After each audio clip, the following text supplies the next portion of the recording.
Também. E a gente volta a falar do anúncio do governo para a indústria brasileira. Semana passada tivemos o crédito em reação às tarifas e hoje mais 12 bilhões de reais em linhas de financiamento para modernização na indústria 4.0. E para analisar tudo isso, ela voltou, Thaís Herédia. Thaís, que bom que você voltou.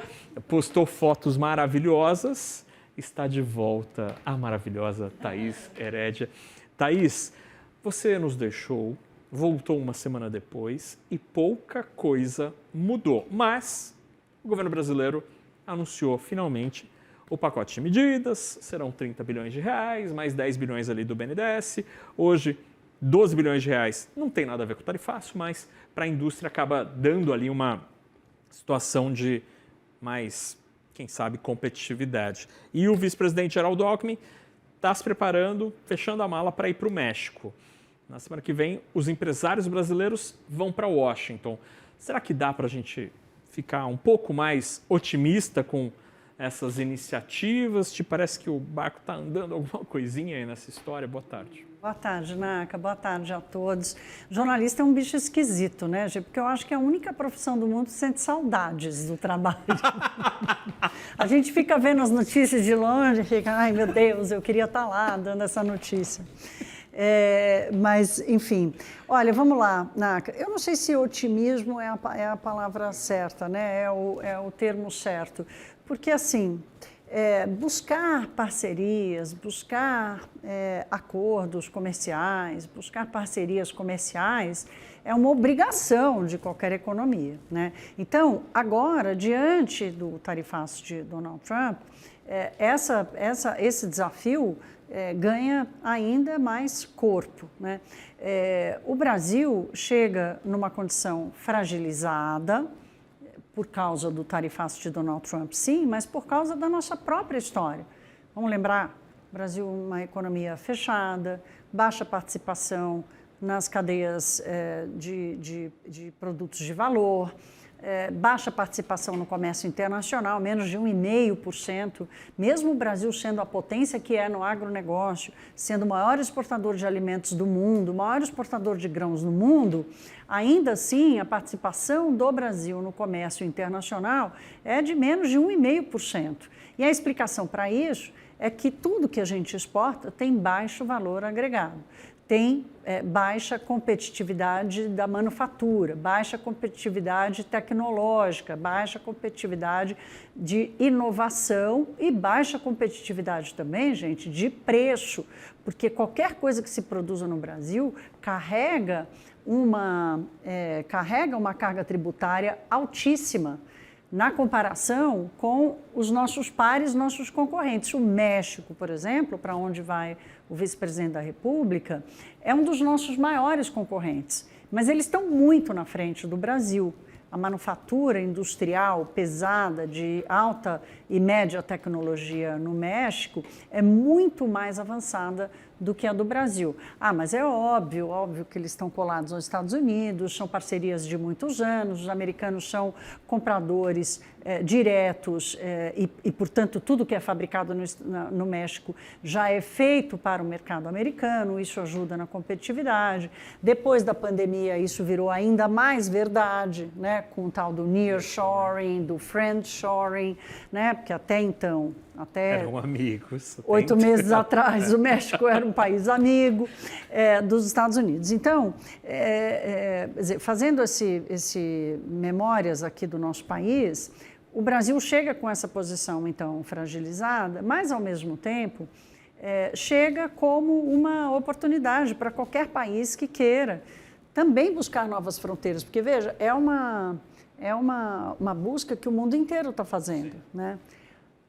Mas a gente não pode sair daqui achando que qualquer discurso nacionalista, qualquer discurso de soberania e tal, vai nos salvar de uma mesa de negociação, ou vai nos salvar, ou vai nos proteger numa mesa de negociação, os ataques que o Brasil tem recebido dos Estados Unidos, porque, no final das contas, o que vale é preço, competitividade, é isso, né? Qualidade, grau de inovação, de investimento em tecnologia, e aí o Brasil perde.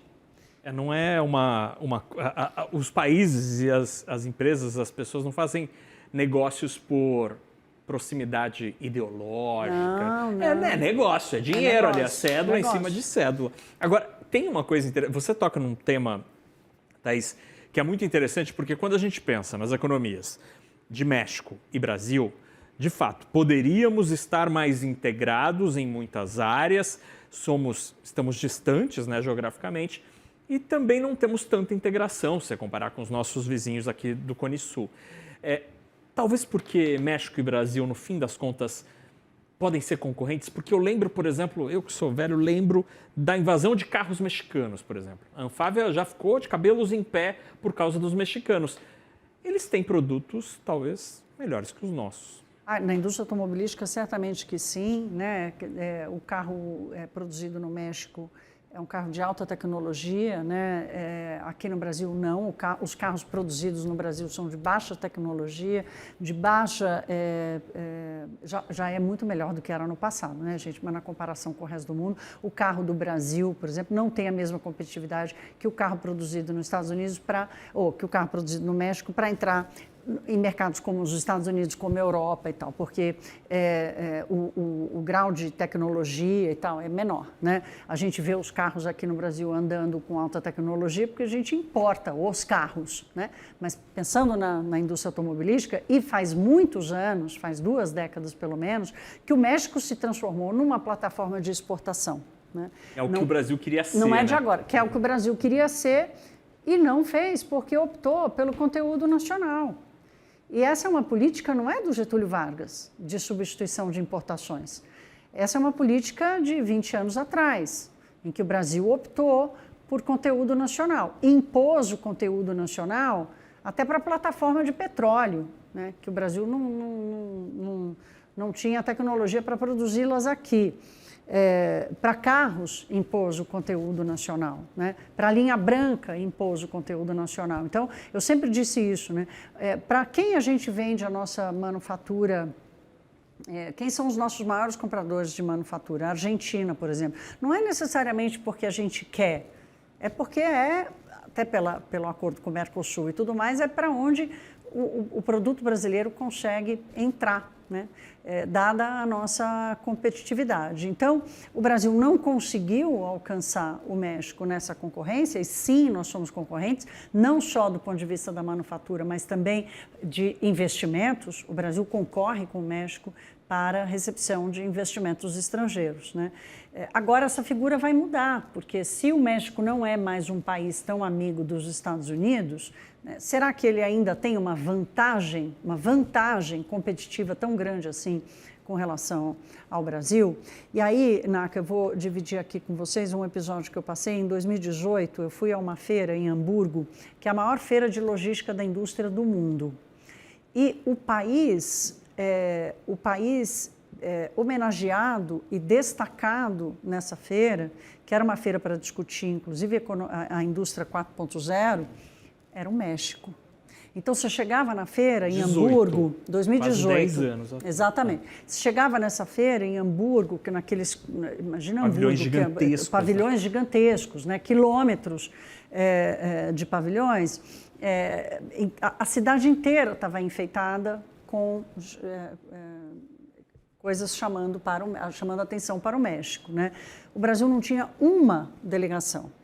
Tinha uma pequena delegação da Confederação Nacional da Indústria, né, com quem eu conversei, eu fiz um documentário lá sobre essa feira, com quem eu conversei e entrevistei e tudo mais, e grupos de empresários que se bancaram para ir, porque tinham interesse em entender o que estava acontecendo lá, mas o Brasil não tinha essa representatividade. Eu estou falando de 2018, que foi ontem, né? É claro que a gente estava saindo de uma crise e tal, demanda investimento. Então, eu acho que esse exemplo é importante para a gente lembrar o que acontece quando um país perde a sua capacidade de investimento no seu posicionamento internacional. Acontece isso, acontece um país que chega mais fragilizado em mesas de negociação, né? Então, a gente, claro que vai pagar uma conta alta em função do tarifaço de Trump, mas nesta conta alta também está o fato do Brasil não ter já não participar dessa grande cadeia de negócios internacional, cadeia internacional de negócios, há muitos anos, né? E de não dar conta de fazer parte dessa grande cadeia há muitos anos. Então, tomara que o dinheiro, essas linhas de crédito que foram anunciadas hoje para a indústria 4.0 tenham um bom destino e, de fato, eles sejam, esses 12 bilhões de reais, cheguem a quem, de fato, pode usar esse dinheiro, essa grana, para ganhar produtividade, ganhar competitividade. Agora, Thaís, a gente estava lembrando aqui, antes da gente começar a conversa aqui no ar, que o México tem alguns segmentos que não são tão competitivos em serviços na comparação com o Brasil. E, por exemplo, a indústria financeira, né? O Nubank chegou lá, está fazendo história, está crescendo de maneira bastante expressiva. Ou seja, a gente poderia ter até uma trocazinha, né? A gente vende serviços, que é uma coisa mais do cérebro, né? Da tecnologia, não, do know-how. E o Brasil tem, né? O Brasil tem bastante. Olha, sabe que tem uma parceria que funciona há muitos anos, e quando eu estava lá no Banco Central, lá no começo dos anos 2000, a gente fazia muitas reuniões com o Banco Central do México, por exemplo. Há muita troca entre os bancos centrais. Aliás, o presidente do Banco Central nosso aqui está lá, eu acho. Está no México, Gabriel Galípolo, né? É um diálogo constante, são dois bancos centrais que caminham muito juntos, né? Então, o México não tem o mercado de capitais que tem o Brasil, a tecnologia do setor financeiro no Brasil é uma tecnologia que é exportada para o mundo inteiro, já falamos disso aqui. O Nubank, por exemplo, chega com uma solução digitalizada, e os bancos digitais estão crescendo no mundo inteiro por isso, ainda mais em países de uma renda média mais baixa, porque são produtos de inclusão financeira, né? Então, há demanda para isso, e se a regulação permite, aqueles que forem maiores e mais fortes e conseguirem penetrar nesse mercado, vão conseguir chegar lá, né? Mas o Brasil tem esta vantagem competitiva para se colocar como um fornecedor e um exportador de serviços financeiros para o mundo todo.